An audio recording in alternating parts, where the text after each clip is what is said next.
Hi అండి, అందరికీ నమస్కారం అండి. ఫ్రెండ్స్, మనకి ఇప్పుడిప్పుడే ఏపీలోని ఉద్యోగులకు సంబంధించి మరొక ముఖ్యమైన అప్డేట్ అయితే వచ్చిందండి. ఇక్కడ చూసుకున్నట్లయితే బదిలీల గడువు మరొకసారి పొడిగింపు.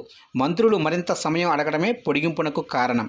ఇక బేరసారాలే లక్ష్యంగా ఉద్యోగుల బదిలీల గడువును మరొకసారి రాష్ట్ర ప్రభుత్వం పొడిగించింది. ఎక్స్చేంజ్ మినహా మిగతా అనుమతించిన శాఖల్లో ఉద్యోగుల బదిలీల గడువును ఈ నెల 22 వరకు పొడిగిస్తూ ఆర్థిక శాఖ ముఖ్య కార్యదర్శి పీయూష్ కుమార్ గురువారం ఉత్తర్వులు జారీ చేశారు. ఈ శాఖల్లో బదిలీల నిషేధం ఈ నెల 23 నుంచి అమల్లోకి వస్తుందని పేర్కొన్నారు. ఎక్స్చేంజ్ శాఖలో మాత్రం ఉద్యోగుల బదిలీల గడువును ఈ నెలాఖరు వరకు పొడిగించారు. ఈ శాఖలో తిరిగి బదిలీలపై నిషేధం అక్టోబర్ 1 నుంచి అమల్లోకి వస్తుందని తెలిపారు. ఇక తొలుత ఉద్యోగుల బదిలీలను గత నెలాఖరులోగా పూర్తి చేయాలని ఆర్థిక శాఖ ఉత్తర్వులు జారీ చేసింది.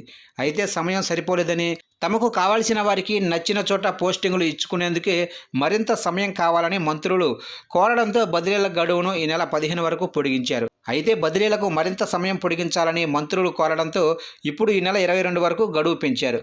ఉద్యోగుల బదిలీల్లో మంత్రులు బేరసారాలకు దిగారని, అందుకే మరింత సమయం కావాలని కోరారని అధికార వర్గాలు చెబుతున్నాయి. అన్ని స్థానాల్లో ఉద్యోగుల బదిలీలకు సంబంధించిన ఫైలన్నిటినీ తమకే పంపాల్సిందిగా పలువురు మంత్రులు ఆయా శాఖల ఉన్నతాధికారులపై ఒత్తిడి తెస్తున్నారని పేర్కొంటున్నారు.